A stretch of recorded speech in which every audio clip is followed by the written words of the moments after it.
Okay, let's do Freax. Big Freax today, by the way. Oh, Quimby. You know what, actually? Let's see if we can integrate the Quimby into Freax. Do we have maybe...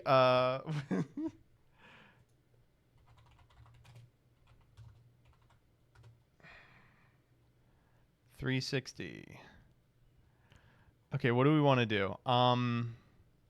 Loper Bright v. Raymondo. Please tell me they've made one for it already.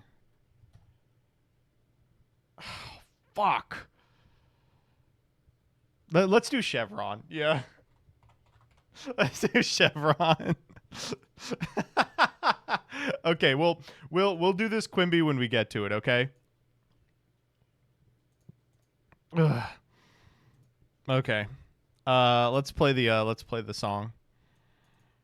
Twitter freaks. Oh, why'd you go and say that?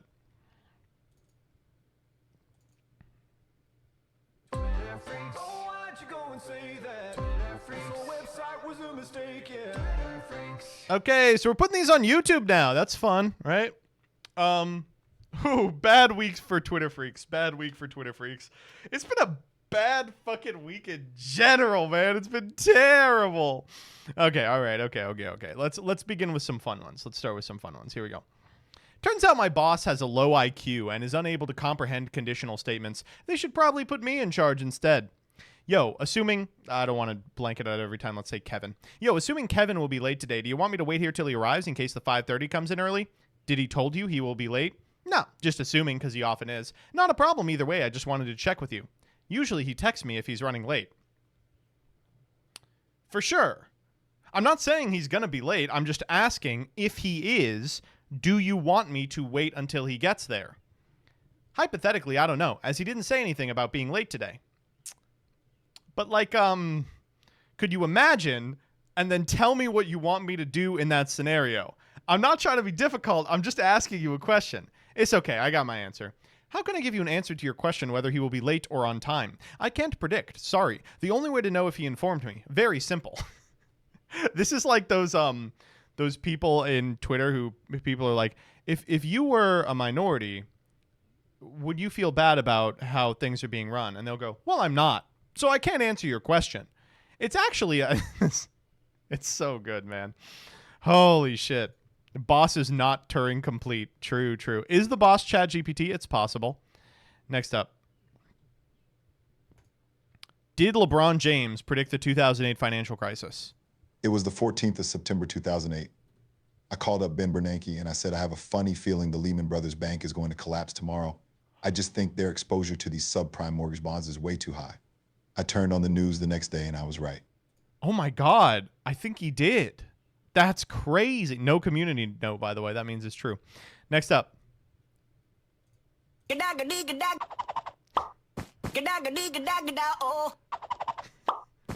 What?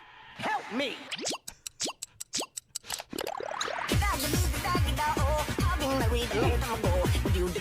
Oh man, I have really appreciated people shit posting about the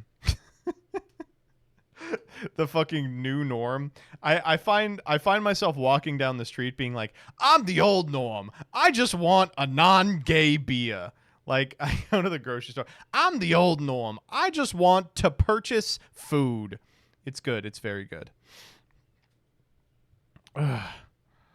X is the home of free speech. Skibbity toilet, if you can hear, save it from these singing chicken nuggets. All right, let's see. Next up. Multi-fandom enjoyer, the Red Ape family, the new norm, Mr. Burcham, Chip Chilla, I'm in heaven. They're all so good. Some of us in chat may not yet be familiar with Chip Chilla. So what Chip Chilla is Ben Shapiro's Bluey clone. It's the Bluey clone on the Ben Shapiro, like,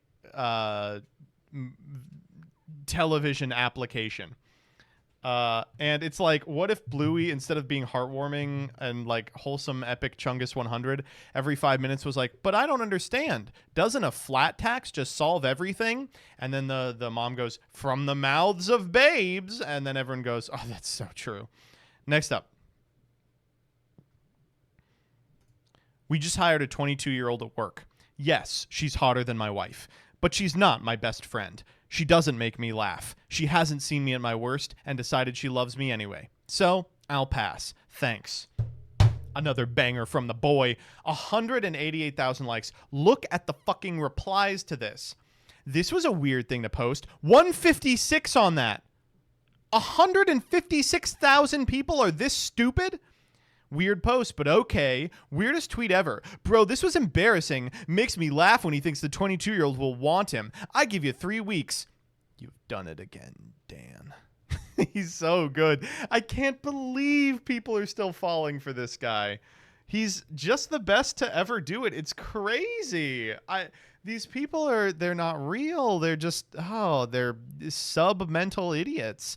Blue Check replies bewildered when confronted by a comedian who isn't just saying stuff the audience agrees with to thunderous applause and cheers. And first reply from a Blue Check, using comedian rather liberally here. Him ass take. Sorry you got. Sorry that your cocky isn't going to get boing boing. Jesus. It's nice to see people who aren't in on the bit complaining about him. It would be a problem if he got too infamous. After cocky got want boing boing, I was like, it's really good that he had his moment in the sun, but it kind of sucks that like he's never going to be able to get anyone again. Nope. not remotely true. Oh my God. These people laugh at Hawk Tua 100%. Oh my God. I was at a baseball game this past weekend and like 3 17-year-olds behind me made that joke. And I was just like, what the fuck? It feels like a meme out of like 2009 when memes were like a funny sentence, when like ain't nobody got time for that was like the most hilarious thing someone could say. It's straight. It's just nothing. Oh my God. It's like something that like the characters on The Office would laugh at. It's so nothing. And like even past the fact that just saying funny thing into microphone isn't like suitable for a meme anymore. What's the joke? Oh man, she spat on a dick. Yeah. I thought at first it was going to be like a boomer, millennial, Gen Z divide, because like boomers are like, could you imagine if a woman sucked a penis? That would be crazy. But no, there's a lot of like fucking Gen Z people who are like, Hawk Tua, that's crazy. It's wild. It's just not remotely good. I will say it's really good that Jillian told me this. She listened to a podcast where they like talked about the woman, the Hawk Tua woman. She has already like sought representation and is like copywriting her likeness in that video and selling merch. And I'm like, good. You should make $10 million off this fucking thing. You should get like a 6-episode show on CBS, like the Shit My Dad Says guy, and then you should ride off into the sunset. You should do what all those meme people from the 2000s did and sell the original meme on the blockchain, get a fat hundo, and leave. Next up. Do you have any thoughts about the Ronaldo penalty, Joseph? No, Farfa. If you pay for my nails, you're going to see him in this position. What's the second hand for?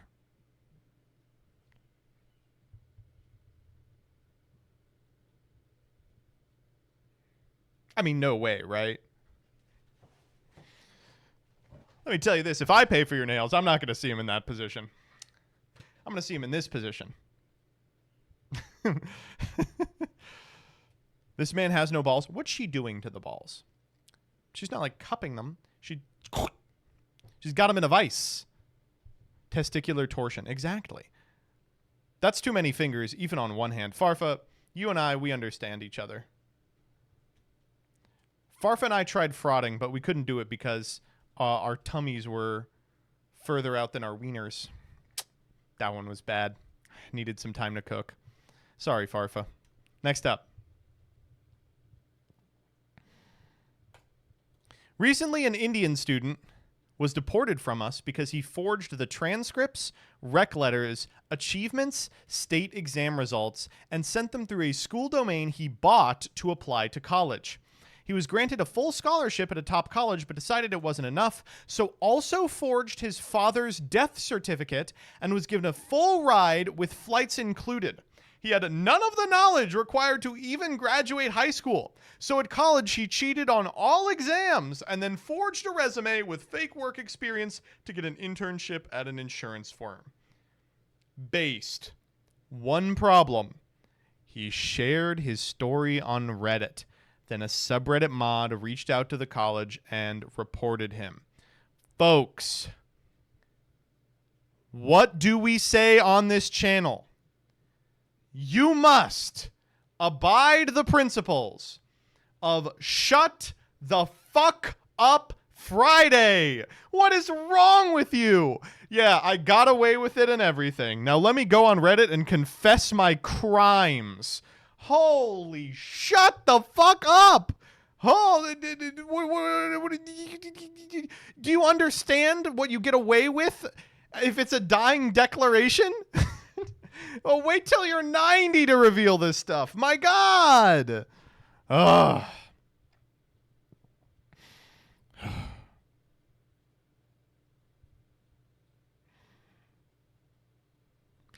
Real follow-up to the blockchain meme mention. Oh shit, this is the real Kamyar whose friend created Trollface. My roommate, creator of Trollface, sold it to a Chinese company, created an NFT, sold it. When they asked him to undo the sale, he said no. Then 3 months later, China banned cryptocurrency. Perfect. Problem, you know? That is get that bag and get out. Trolled. Actually trolled. Next up. I was featured on a conservative prankster's YouTube channel. Hey guys, how was your second day of Pride? Beautiful. Was it great? Yeah. Yeah, it was fun, huh? Yeah. All right, so I have one question for you. Yeah. Do you support Juneteenth? Woo! Almost fell. Juneteenth? Yeah. Yeah. Yeah, you down with like the African Americans? You can see the I love how expressive this furry head is. You can see the wheels turning, even though you can't see their facial expression. Yeah. If you could Venmo him $10 in reparations, that'd be great. I don't have money. I'm broke as hell. You know how But much we're these supporting cost? we're supporting You know how much these cost? like black people though. I guess. He needs to eat. He's hungry. He's hungry? You hungry? No, he's hungry. I like he asked. He goes, "Are you hungry?" Our black cameraman. You're wearing He's hungry. Our black cameraman. It's my black friend. He's you're wearing hungry. your $1,500 hat and you can't even sport $10 for a black guy? That's why I can't. That's it sounds He's like, I'm broke because of the hat.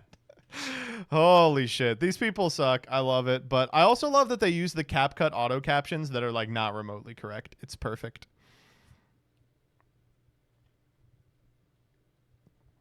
She, they, and bio. Let's go. The head was $5,000. Not good. Next up. Just watch a TikTok where Travis Kelce said he found out over the summer that it's Alice in Wonderland, not Allison Wonderland.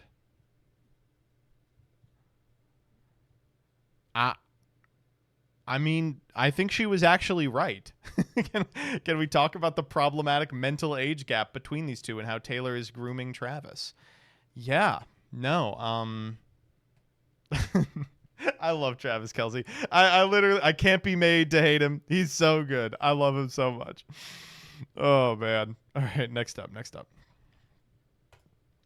Kind of concerned for the guy who was sitting at the bar before me. Well, tequila.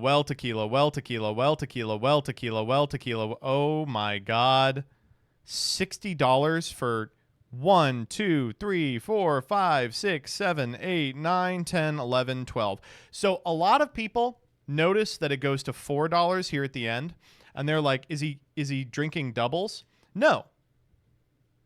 Happy hour ended. If you look up here at the top, you can see that he started at 3 p.m. and over the course of 90 minutes had 12 shots of sewage, mostly, you know. Not bad. That's pretty cheap. It's very cheap. I will say it's very cheap. It's 5 o'clock somewhere. Not here. Not here. I hope that I never find myself in this position. Oh my God. He's fine. Probably just drove it off. Oh, man. JJ's Grill. I've been here. Yeah. He was probably having a great night. Great early afternoon. It was not yet night. Ugh. All right. Next up. My wife, with a master's in biology, just disagreed that penguins are birds. She then adamantly got out her phone, Googled something, then silently put her phone down and continued as if nothing happened. This is a classic move. I've made this move many times, just adamantly convinced that something that is just wrong is right. You look it up and you go, actually, never mind. They don't look like birds. You made me look dumb on Twitter for likes. No, it's humanizing. I said you have a master's degree. Everybody makes a mistake. No, it's not a mistake. I still think so. Don't back down. Double down. Don't back down. Double down. She's hitting me with the Google translated Russian Wikipedia articles. Bird's milk is a curd's secret produced in some birds to feed the chicks. Oh, this is to prove that they are mammals, in fact. No, that's, no. Next up. Oh. Saw this one all weekend. This is so good. So this person says something stupid and goes, "Shut the fuck up, tourist. If you love your hobbies, you should enjoy sharing them with others and help others discover the joys you have." In a reply to some stupid Gums tweet, "Gatekeep your hobbies. They're coming for the 40K orcs next. First up, 40K ORCS? Interesting. I sure hope they don't come for them. Parishioner of 40K content. Come on." All right, but the quote tweet is, "The pronoun is using tourist unironically. We all wanted to share our interests with others until we enjoy them too, but instead we ended up with overly sensitive who demand changes and censorship. Today everything is worse than it was a decade ago, from games to live action to anime and manga. Interestingly, these hobbies have never been more popular, as every niche has now become a global phenomenon. Our hobbies are now infected by people who can't handle femininity, who endlessly complain about tits and fan service in franchises that are made for teenage boys. The uproar over Goblin Slayer. We're still doing Goblin Slayer. 2024, we're doing Goblin Slayer.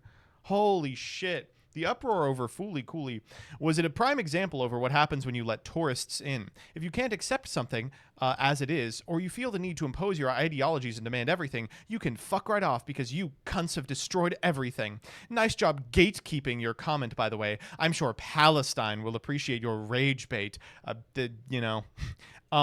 okay, they posted this degradation of a fan base hobby. It's like two people are playing a game, then a third person comes in and brings their friend, and then they bring a woman, and then the other people leave because they don't like the vibe. I'm sorry. They're using this to talk about how there's no naked little girls in anime anymore. This image is clearly about card games. This image is 100% about Magic the Gathering, okay? So please stop appropriating our struggle. You have to draw a different one where they're jerking off to 11-year-olds. This is a card game struggle image. Please don't be a tourist when it comes to whiny complain pictures.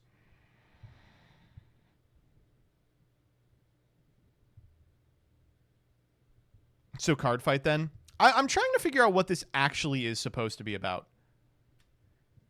Because it would seem it doesn't really fit for Magic, and it doesn't fit for Yu-Gi-Oh! Because, you know, you see in the second panel how someone's coming in. That doesn't happen in Yu-Gi-Oh! You think it is about Magic? 4 people. It's Commander.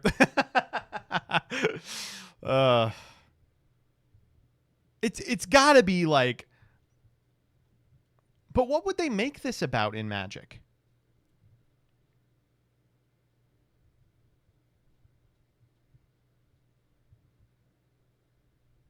Oh, it's the r/free magic stuff.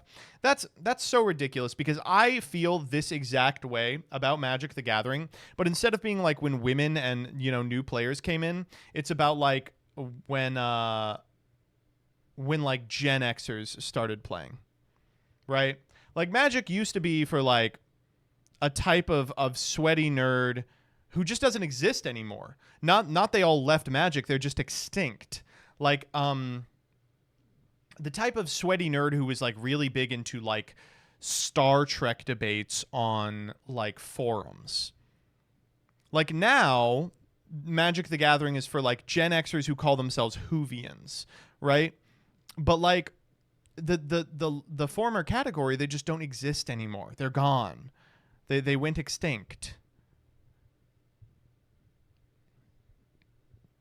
We tried to introduce them back into the ecosystem a la Grey Wolves with flesh and blood. It didn't work.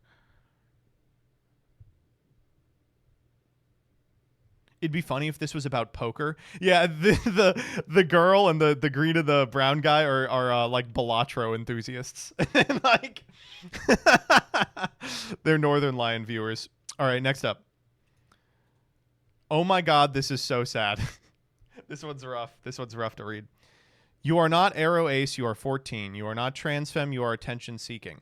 Every man wanted to be a girl at one point in their life, but they just accept who they are instead of doing a huge fuss about it. The reply, you wanted to be a girl? The reply, everybody wanted to. I just accepted that I'm a man and I can't change that. Oh. Come on, man. So the good news is, I think it's been deleted now, but the good news is someone quote tweeted it and they were like, I remember this interaction. This is my old Reddit account. Turns out I was a trans woman. And it was like, oh, you think you fucking moron? The short of it is, folks, I hate to be the one to have to tell you this. I have never for a second been like, I wish I was a woman. Never for a second. Isn't that crazy? Because I don't. Being a man is the greatest thing in the world, and I count myself so lucky every day that I am one. Because you're misogynist, and I have the freedom to do that. Next up. We get it. It's no longer June. True. Back in the closet, Skittles Squad. Next up. All right. I got this ad. I have to share this ad with you that I got. No PC ALOUD. June, the month for celebrating woke crapola. You are listening to No PC Allowed, aka No Political Correctness Allowed. And I am Mac Iverson. The lovely month of June is supposed to be about celebrating dads and grads and blushing brides. Is it? I didn't know that June was for dads and grads. I'm looking to celebrate some dads. Let's go. But now, a couple of miseries have attached themselves to this otherwise innocent and unassuming month. The two ugly stepsisters of Juneteenth and Pride Month. I love that they're mad about Juneteenth. It's just such a nothing thing to be mad about. It's so fucking funny. Oh, it's good. It's good. 15 minutes. Yeah, that's what you can do if you pay for Twitter Blue. You can advertise your 15-minute AI podcast. Next up. All right. Let's get into the bad stuff. So we should probably lead talking about debate, right? So was it Thursday was the debate? Thursday was the debate. And it didn't go well. Here I have the clip that everyone shared. Able to make every single solitary person eligible for what I've been able to do with the with the COVID. Excuse me, with dealing with everything we have to do with. Look, if we finally beat Medicare. Thank you, President Biden. Oh boy, it's bad, folks. It's really bad. So If you didn't get to see the debate, this was the entire time. It did not get better. It literally did. The only time he looked animated was when they were talking about golf. Trump was like, and me, I won a master, not even a senior masters. I won a master. And Biden was like, Jack, my handicap is 6. And Trump was like, that's the biggest lie I've heard all night. There's no way his handicap was 6. I don't believe it. And that was it. It's just, it was atrocious. It was as bad as it could possibly be. And then some. It was so bad. Since then, we have been treated to, I don't know, they're trying out here. They had him show up at a rally the next day, and he was super animated and on. And everyone was like, where was that yesterday? And then they released a statement that was like, listen, Biden's like really, really expressive and like with it and like sharp from about 10 a.m. to 4 p.m. And this was at 9. And it was like, no, come on. What you're describing is just sundowning. It's just sundowning, man. I don't know, man. Holy shit. I don't know what to say. And so, then they broke Obama out. They have the break in case of disastrous performance. They get Obama to tweet. And he was like, listen, we all have bad debate nights, but Trump lied his ass off. The craziest part of this whole thing, Trump looked terrible too. Joe Biden ended up looking worse because he was like this far away from the mic and he was super quiet. But Trump was just yapping. He didn't say a single thing all night. And he was like, they're killing us out here, folks. And they're killing us. And it's awful. And I can't believe it. And they're just, neither of them are in control of their mental faculties. It's very Jover. So there was a huge, huge discussion between a lot of the big Democratic donors. Some of them want their money back, but a significant amount of them were like, he has to step down. So I don't think he will. But there is a movement within the Democratic Party for him to step down. And I don't know. I'm not a huge Kamala fan. I will I will be on the front lines of the K-Hive if that happens. Please. I'm begging you. I can't do another fucking 80-year-old. It's just not going to happen. I'm sorry. It's just not going to happen. Oh my God. His wife and son don't want him to step down. I don't know, man. I really think they lose if he steps down. Do you think they win from this position? I've seen a lot of people being like, well, the polls didn't change too much. It's like, yeah, I don't think people are going to vote for Trump because they saw this. I think they're just going to stay home. Like, every single like state and local person is running way out ahead of him. I don't know.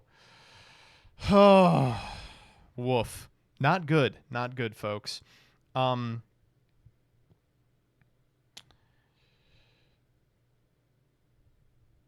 This is important. Zapter can canonically eat 17 Happy Meals in one serving. Holy shit. Well, if only he could stop ending up in my underworld 6 times on turn 1. I just want to draw cards, baby. It's bad. It's really bad. I don't know what the plan is. I hope the plan involves him stepping down. Bill O'Reilly tweeted that like I have insider information. He is stepping down. They're just figuring out the logistics of it. Knock on wood. Wherever you may find wood. I would like to see it happen because this is. I mean, it's really painful to watch even. But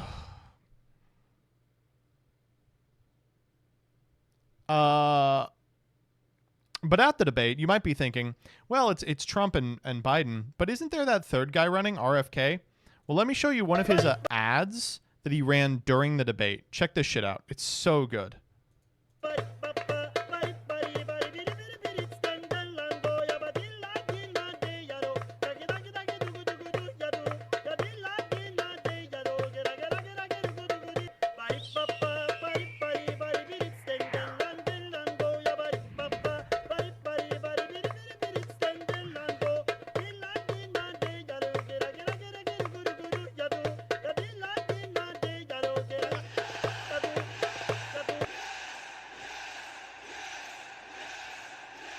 American Values 2024 is responsible for the contents of this advertisement.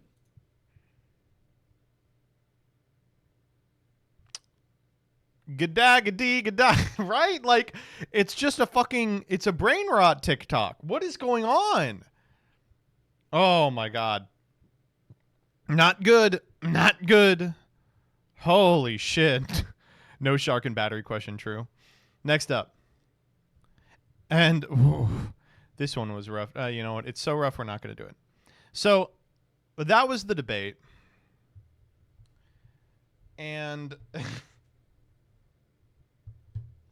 but what if I told you that wasn't even the most horrifying political development over this weekend? Let's begin with a quick Quimby redeem. The issue of judicial deference to administrative agency interpretation of congressional enactments has plagued federal courts for decades. Currently, that deference is defined by the United States Supreme Court's 1984 decision in Chevron USA versus Natural Resources Defense Council, Incorporated. You know, maybe. Currently.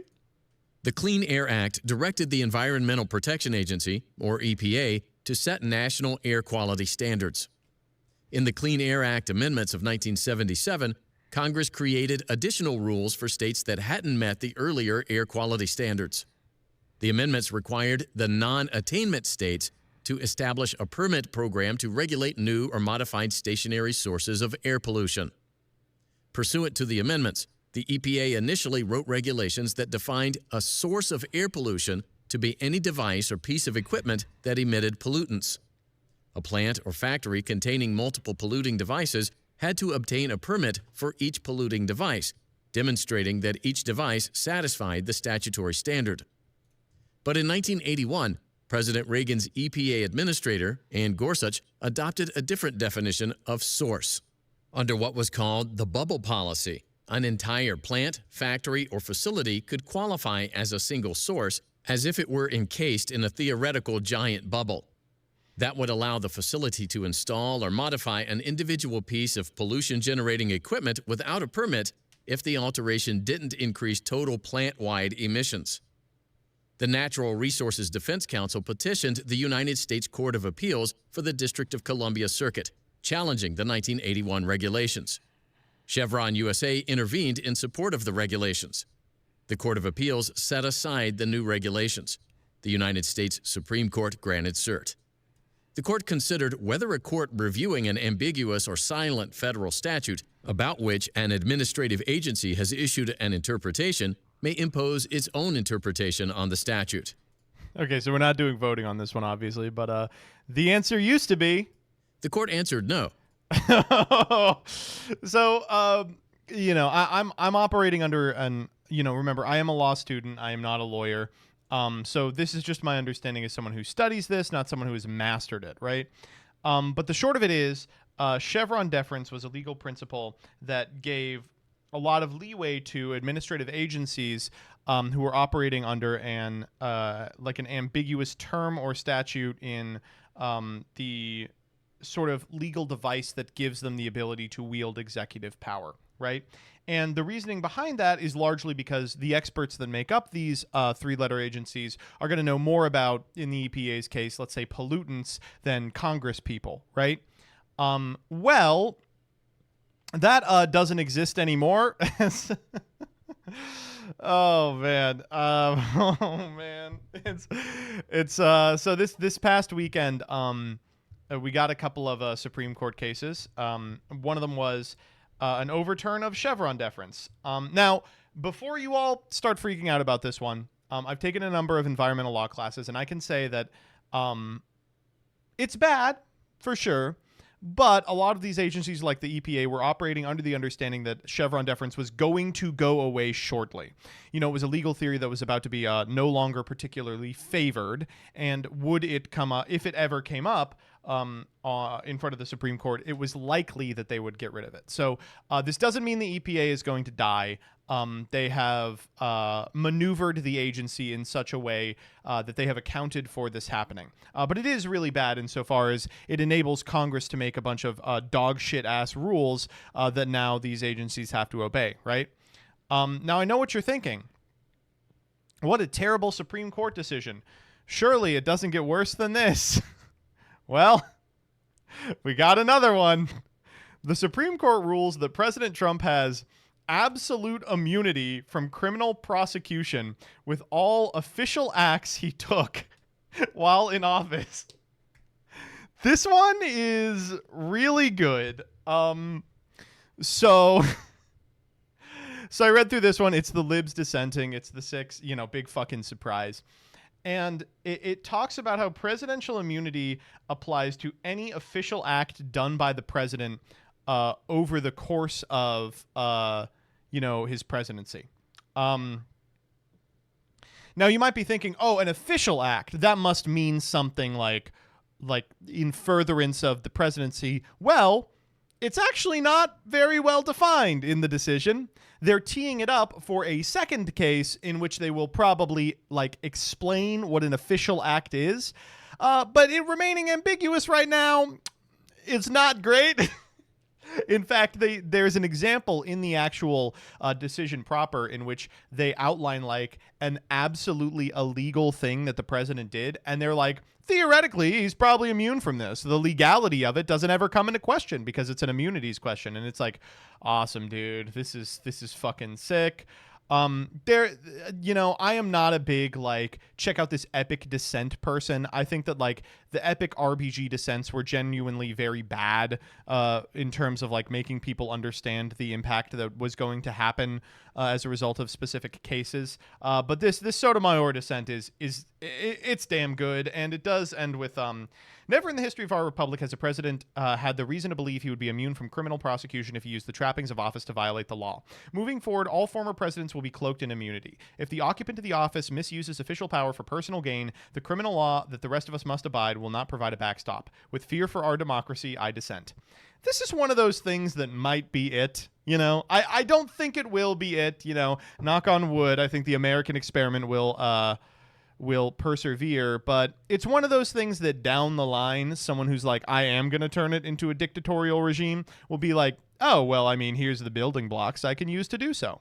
I will say, however, someone's got to tell Biden this between the hours of 10 a.m. and 4 p.m. because he could do a lot of really cool stuff momentarily. As an official order, student debt is gone. As an official order, we will be executing President Trump at a CIA black site. SEAL Team 6 go in, of course he won't do this. Not because he has too much respect for the office or something, but because I don't think he could get that entire sentence out of his mouth before falling asleep. I guess there's only one thing to do, however, in this case, which is now that we know that the president has near total immunity, we got to elect Hunter. I got think we could get our first crack smoking president. It would be so good.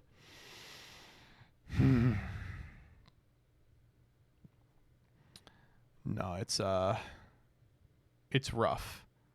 It's really good. And by the way, if you think that to the FBI agent watching the stream, if you think what I'm doing is endorsing the concept that you can go and use SEAL Team 6 to execute a political rival, I just want to say I'm echoing the language in the dissent here. Orders on Navy SEALs Team 6 to assassinate a political rival? Immune. Cool. Awesome. Oh man, bleak, very bleak stuff today. I don't really know what to say outside of that. Next up, but don't worry, President Brandon is on the case. Biden-Harris campaign statement on SCOTUS's immunity ruling. Today's ruling doesn't change the facts, Jack. So let's be clear. Donald Trump snapped after he lost the election. He's running for president as a convicted felon for the reason he sat by while the mob attacked. He thinks he's above the law. Doesn't this ruling mean that he was right in that assumption? That he was completely correct? I mean, what? He's promising a bloodbath if he loses. The American people already rejected Donald Trump's quest for power once. Joe Biden will make... He ended Medicare. It's not good, folks. I don't know. Ugh. When you look at the poll numbers, it's like, if you really think Donald Trump is going to get in office, declare himself president for life, and cause a bloodbath when it comes to his enemies, then if you're Biden, you got to step down. You're the only guy on earth that could lose to him. Maybe you and Hillary. You got to step down. It's the right thing to do. If you're that scared of a Trump presidency, there's only one thing you can do to stop it. Step down. Ugh. Harris also loses. Harris wins. I'm voting for Harris 14 times. I'm doing the election fraud that they thought we were doing. It's her turn. She literally clears. Here's the thing, chat. What you are doing is you are being unwilling to think of the future that can be, unburdened by the past that has been. You are unwilling to divorce yourself from the context in which you live and which you have come from. You truly think that you fell out of a coconut tree. You fools. Next up. All right, Yu-Gi-Oh stuff. Noah Lyles shows up to the track trials with a dual disc, all 5 pieces of Exodia, and Blue Eyes. Whoever got this guy a dual disc, good shit. I also appreciate that it is not a out-of-the-box new dual disc. You see that fucked up, like, paint rubbing off of the graveyard slot? That is a used dual disc. Let's go, baby. That's what I like to fucking see. Dan Green, what an inspiring young champion. Nothing stands in your way now. But whatever you do, avoid a guy named Weevil. Thanks, Dan. Oh, man. This is fun. I am so happy that he's doing this. It is really nice. Those cards are ruined. I think they are actually sleeved. I think you can see on the Exodia. I think the head is sleeved a little bit. Okay, next up. Okay. House of Champs posted this. Would you put literal blood, sweat, and tears into your Yu-Gi-Oh collection? Plasma to Cards, episode 1. So this video whips ass. So this showed up on my fucking my dash, begging you to read my comment. The series pitch from you. One of you donates sperm, the other donates plasma. Who can build a deck the quickest, and winner gets one of the waiting room cookies. I'm in. Danny, let's go. We'll call it Edging Yu-Gi-Oh. But no, so here's the weird part about this. Firstly, you see this guy on the right pointing to his arm? That's not the guy who is making the video. It's a second guy who is doing a hypothetical, which is like, if my friend who donates plasma every week, or every, like, refractory period, I don't know what it is for plasma, put all of that money into Yu-Gi-Oh, here's what he could build. And the second weird part about it is, you know, you get like $50 for plasma. It depends on where you are and to what end and how much you're giving. And, you know, you can donate, you can sell. But you can just build a rogue deck. Like, if you want to play a rogue deck, it's actually pretty cheap to do so. Someone was like, he could have bought Flu and had $40 left over. Like, instead, the first episode is like Exosister, and it's like 90% of the way there. They're missing like the third Martha. You can play Pearly. Yeah, it's like the 4th best deck, you know? But the fucked up part about this one also is that the conceit, the actual plasma thing, it's like a 4-minute discussion of the video, and then the video is a 90-minute Omega replay video. Like, it's like 4 about like the plasma, and then it's like, all right, now here's what we were able to build. Let's see how it performs. And then 90 minutes of Omega. It's so fucking good. It's like one of the craziest videos I've ever seen online. I love it. Oh my God. Next up. Okay. So I got in trouble multiple times this weekend for quote tweeting Magic the Gathering people. To all the Magic the Gathering people that found my account and my channel as a result of these tweets, hello, we welcome you. You know, we are like NASA, and you are like German officers fleeing after after the bunker. We will welcome you with open arms, but, you know, with an eye on what exactly you're doing. Anyway, I am very happy to report that Ishtir is alive and well. Check it out. Quarter calling. We're done with that one. Here's this one. Trigger, Misty, make a people. It's good practice, too, because I might play this deck in a tournament because who could ever beat this thing? Oh, yeah, absolutely. All right, on the conveyor. That's a land. Make a people. On to this one. And we got ourselves a land, which you know what that does? You know, that puts in another insect. Makes a people. More No. makes a people. Okay, sorry. Okay, so if you're wondering what's going on, there's a card in the new Modern Horizon set called Nadu, which I love. I love this card. Okay, let me pull this card up. Nadu, Winged Wisdom. It's a flying creature. Says creatures you control have, whenever this creature becomes the target of a spell or ability, reveal the top card of your library. If it's a land card, put it on the battlefield. Otherwise, put it into your hand. This ability triggers only twice each turn. All right. So they are playing this card along with an equipment that has a 0 mana equip cost. So you can just target a creature infinitely and trigger it. Now, I know what you're thinking. Okay, that's fine. That's okay. Because they've actually done a really good job boxing out infinites, right? Because the ability only triggers twice each turn. Hold. It's time for us Yu-Gi-Oh players to teach you something. This is a soft twice per turn. Each individual creature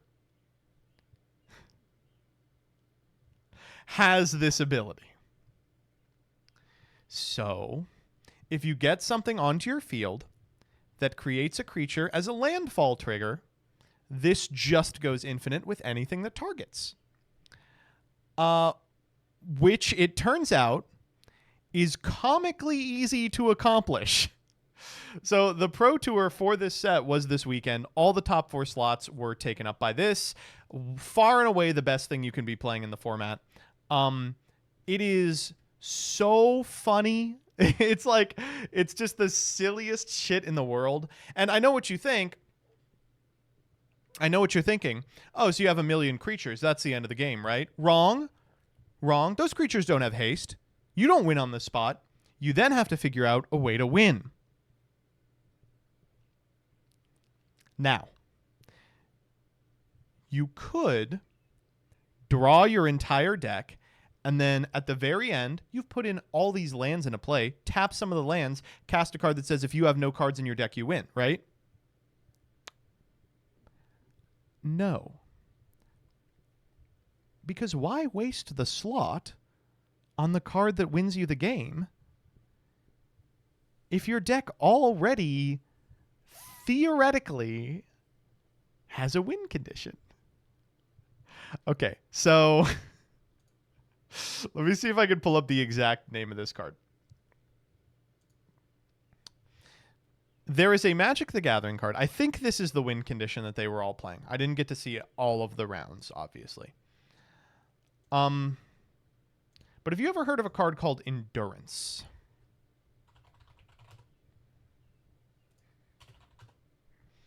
So Endurance, Modern Horizons card, by the way, says when Endurance enters the battlefield, up to one target player puts all the cards from their graveyard at the bottom of their library in a random order. So this plus another card that you're already playing called Boseiju, plus another card that you're already playing called Sylvan Safekeeper, forms a loop that takes 25 minutes and is non-deterministic, meaning you can't shortcut it. You're going to have to sit there and watch it happen for no joke.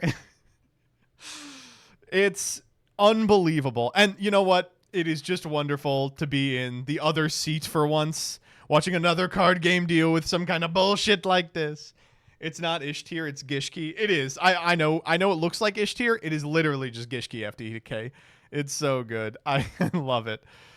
Finally, not us. Woohoo! Let's go. So this was one thing I got in hot water for making fun of Yu-Gi-Oh! Or Magic the Gathering players for. The other was this. How familiar are you guys with CEDH? So EDH, the casual 4-player format where you all get together and jerk each other off until one person dies of dehydration from coming too much trying to cast an 8-mana card that they can't resolve in any other format, has a competitive version of the format in which players just basically do things to each other that back in the day you would do to orphans that you pick up to do like science experiments on back before were like IRB boards. So it says, this comes from Sam Black, a classic Magic the Gathering professional. Another example of how CEDH is played and how it's not like the 1v1. Interesting first round today. This is actually first round of day 2, so it's like round 5. At the start of the match, Sisse in Seat 4 spends a lot of time complaining about getting paired down because he wanted to draw. At the end of turn 1, Seat 1 Corvold casts Culling the Weak. I slide in my Fierce, say it resolves. He takes no further actions and untaps and plays Corvold. Tamna Thras plays Thrasosis Psychic Frog to join Esper Sentinel and Smothering Tithe. You don't need to know what any of this means. I fetch to do a soft Oppo check, then cast a Neo form that I'm pretty sure will win with Fierce backup unless Timna player has Oppo. He does, I pass. Sisse plays something irrelevant, passes, Corvold casts Culling Writ. I show Force of Will, this is a counterspell, and I say, at this point, I get to decide who wins. If I counter the spell, none of us are beating the engine of the Timna player. And if I let it resolve, Corvold is going to win on the spot. Let's draw. If either of you refuse, I will be giving the win to the person who does not refuse. We draw. So this is just the prisoner's dilemma. Like, this is what competitive CEDH is. Now, okay, here's what I'll get in front of and say. This is fine to me. The fact that there's a format where you can do some sort of stupid, like, mental warfare type shit, that's okay. I don't give a fuck about that. You know, it's not my bag, baby. I will not be playing Magic this way. If it is your bag, I'm glad you have an opportunity to be a fucking psychopath. That's fine. But I quote tweeted with, Yu-Gi-Oh! Players, sorry man, I know you need the world's points, but I just can't risk a DQ from IDing. Magic the Gathering players, you're my round 1 opponents. Excellent. Are you all familiar with the prisoner's dilemma, and would you consider yourself rational agents? It's good. It's very good. It's very good. And then Sam Black has a quote tweet, or a second tweet that's like, I knew this would get a lot of replies talking about how dumb this is, and I was like, I'm very happy to have irritated Sam Black. First off, fuck all of you. This person says, Are you just butthurt because MBT described your format as weaponing the poisoner's dilemma? 1, prisoners. 2, don't talk to people like this. Come on. I don't know who that is and I'm fine. Come on. Sam Black doesn't know who I am. What the fuck? That makes sense. It's a Magic the Gathering professional. But hold up. Let me see if I can find it.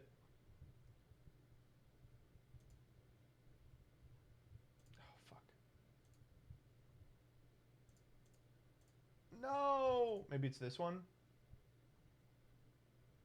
I'm gonna find it. Okay. So later on in the thread, Sam Black says a very strange thing here. Kibler knows who you are. Kibler knows who I am because I asked him to be on the subathon and he never replied. He just ghosted me. RIP.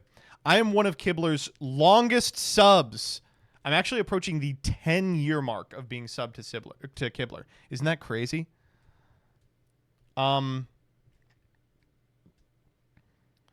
you see the... Oh, man. I did, Drayan. It was very touching. I'll be complete. It was really touching. It is crazy to describe to people that I literally grew up as a kid who idolized Magic the Gathering professionals. And it's really funny to me now that I can get on Twitter and talk shit at them. But that was he's one of the all-timers up there with Finkel. Yeah, I mean, like, I would describe him and Finkel as the, like, greatest Magic players of all time. Like, in terms of just, like, impact. So, oh, man. It was very sad. Yeah. And touching the trophy shit. It was nice. Anyway, later in this thread, Sam Black says the most incredible thing. Earlier, when we were talking about tourism, I was talking about the extinct species of gamer who's like smelly weirdos who argue on forums all day. And Sam Black is a member of that age demo. As visible by this interaction. At this point, it feels like you found a way to be openly into children's feet, and everyone has to sit along until they pass the right law against it. Kind of a weird jump there to be like, but what they're saying is, at this point, it looks like you found a way to legitimize something I find disgusting, and now we all have to wait for the rules to catch up, right? So what's the response to this? Easy response. That's an unhinged comparison. What's your problem? Wrong. Sam Black is better than that. He replies, I'm going to be honest. If someone in this spot isn't doing anything to the children, I hope they don't try to find a way to pass a law against it. Let people like things you wouldn't like, even if you find them repulsive. He's unbeatable. Magic the Gathering professionals are so fucking good. They're like, I'm going to out-logic you on this one. It's so good. Why would you say this? Because I think trying to weaponize the legal system against weird kinks is more monstrous than having them, I guess. Sam, just call the guy a weirdo for making this comparison. Was it your first fucking day online? You've already won this interaction. This person, by typing it.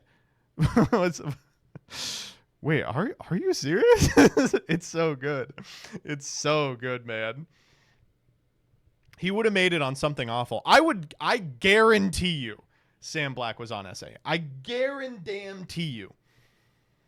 All right. Final tweet, moving away from Magic the Gathering, back into Yu-Gi-Oh! White woman, Humskade. She is here.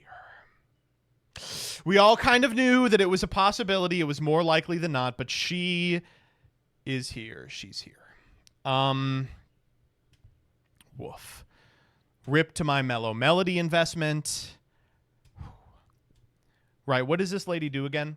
Okay, so this fifth card here, if you're unfamiliar, Moon of the Closed Sky, can be made with 2 effect monsters and is a light fiend. That's the only thing you need to know about this card. It means that any deck that can manage 2 monsters can link them off for this card, which then links off for Fiend Smith Requiem, which is the entire Fiend Smith line. This is specifically relevant in Snake Eye, which can put up that amount of monsters as part of their setup combo. Or the opposite way, if they find the Fiend Smith stuff, they can use it to get into the Snake Eye combo. It is a super flexible, insanely powerful engine that will be played everywhere that can manage to do it. But of course, there are going to be a number of decks that don't want to play it. To be honest, I am not being nearly as much of a doomer about this as all of you are. I know that it's sad to think, here we go, another fucking engine that's going to be in everything. But I am actually really happy that this has been revealed 3 weeks out from the NAWCQ. I am so happy we don't have to play the fucking guessing game about the format. And I'm happy it's a super, to be honest. I'm happy that like it's just gonna be available without having to spend $1 quadrillion. Can't say the same for the Fiend Smith stuff, but I think it'll be all right.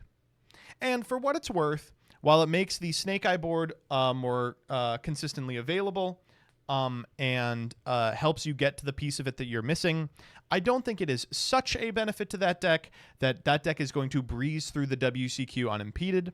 I think that Ubel is still an incredibly powerful option. While these decks can't necessarily play Fiend Smith unless they want to commit a lot of monsters on board or a terrible side combo too, I think that decks like Sprite and Ritual Beast that did well at the South American WCQ this weekend are still considerations for the format. And I think that there's a lot of decks that can play Fiend Smith that wouldn't otherwise be considered that now are being considered. Like, I think Unchained is a consideration for the WCQ as well. I know a lot of people are up in arms, but I genuinely am happy to see her this early. I was really worried that we were just going to learn when the set came out, and I'm so happy that's not the case. What do you think about Multi-Chummy? I don't know. I think there's a real possibility that it sees no play whatsoever. I think that it's seen no play in Japan, which is very strange to me, but I would not be surprised if it saw little play in America. That said, the alternative is it's a 3 of in every sideboard. It's a sideboard card at best. Well, hold up. Let me rephrase that. I don't think there's any scenario where it's anything but a sideboard card, but I think it's one of the greatest sideboard cards of all time, depending on the meta. So we'll see. It's considered a worse Phantasme in the OCG. Well, yes. I mean, the OCG has a couple of, I'm not going to get into it here, but you all know the weird interactions with Maxi, the fact that they have Maxi at all, the fact that it doubles up on a problem that they already have a card to resolve, there's a lot to talk about relative to the OCG. And I think CJ is correct in that also they could be wrong about it. Like, the card could be really good and they could just be wrong.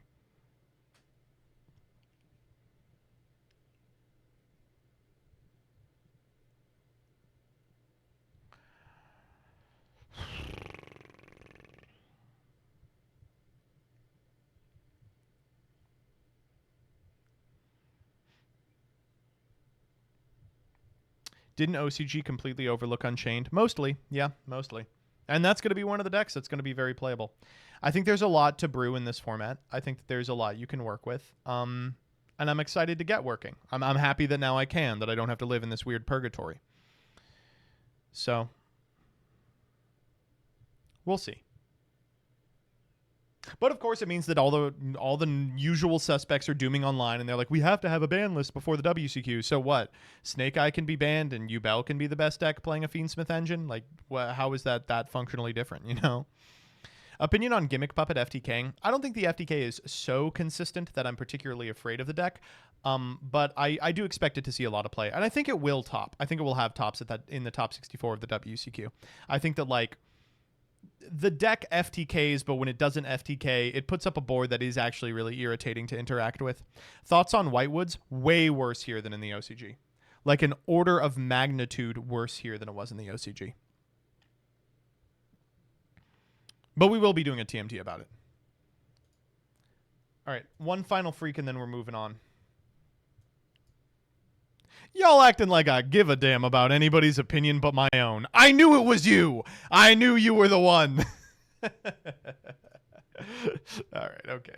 See you next week, freaks.